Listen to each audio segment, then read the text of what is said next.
বাইদেউসকল, চৰকাৰী কৰ্মচাৰী আৰু পেঞ্চনাৰসকলে 60% আপোনালোকে ফেমিলি পেঞ্চন লাভ কৰাকে লৈ, আনহাতে 50% পেঞ্চন পোৱাকে লৈ, আনহাতে আপোনালোকে নিশ্চিত পেঞ্চন আঁচনিৰ বাবে আপোনাৰ এক বিত্ত মন্ত্ৰালয়ৰ ফালৰ পৰা এক বিশেষ শেহতীয়া প্ৰকাশ পাইছে আৰু এয়া চাব 28 জুলাইৰ একেবাৰে শেহতীয়া খবৰ, যিটো আমি পোনে পোনে আপোনালোকৰ মাজলৈ লৈ আহিছোঁ। আৰু য'ত UPS পেঞ্চন আঁচনি কোনে বাছি ল'ব আৰু ইয়াৰ ডেট বৃদ্ধি কৰা হৈছে নেকি, ইয়াকে লৈ আপোনাৰ প্ৰশ্ন সুধিছিলে। আৰু সেই প্ৰশ্নকেইটা হ'ল, চৰকাৰে নিজৰ কৰ্মচাৰীসকলৰ বাবে ইউনিফাইড পেঞ্চন আঁচনি প্ৰৱৰ্তন কৰিছেনে নাই, আৰু যদি কৰিছে তাৰ সবিশেষ জনাব লাগে।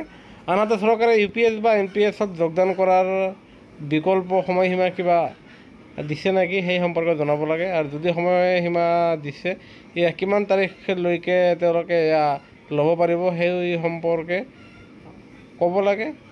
আনহাতে চৰকাৰে আঁচনিখন বাছনি কৰাৰ সময়সীমাৰ বৃদ্ধি কৰাৰ যদি পৰিকল্পনা আছে, সেয়াও জনাব লাগে। আৰু ইয়াৰ উত্তৰত বিত্ত বিভাগৰ ৰাজ্যিক মন্ত্ৰী শ্ৰী পংকজ চৌধুৰীদেৱে তেওঁ উত্তৰ দিছে।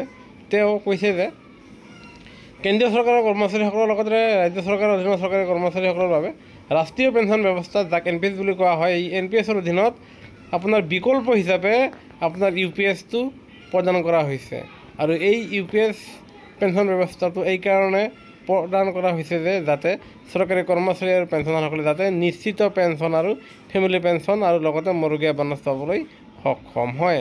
আৰু লগতে এয়াও কৈছে যে কৰ্মচাৰী আৰু কৰ্মচাৰী সংঘৰ প্ৰতিনিধিৰ সৈতে হোৱা বাৰ্তালাপৰ পিছত এই UPS পেঞ্চন আঁচনিৰ যি সময়সীমা, সেয়া অহা 30 ছেপ্টেম্বৰ 2025 তাৰিখলৈকে, তাৰমানে 3 মাহৰ কাৰণে 30 ছেপ্টেম্বৰ 2025 তাৰিখলৈকে এয়া আপোনাৰ সময়সীমা বৃদ্ধি কৰা হৈছে। আপোনালোকে 30 ছেপ্টেম্বৰৰ ভিতৰত আপোনালোকে এই UPS বাছনি কৰি ল'ব পাৰিব। আৰু ইয়াৰ উপৰিও 31,555জন কৰ্মচাৰীয়ে এতিয়ালৈকে সমগ্ৰ দেশত UPS আঁচনি বাছনি কৰি লৈছে।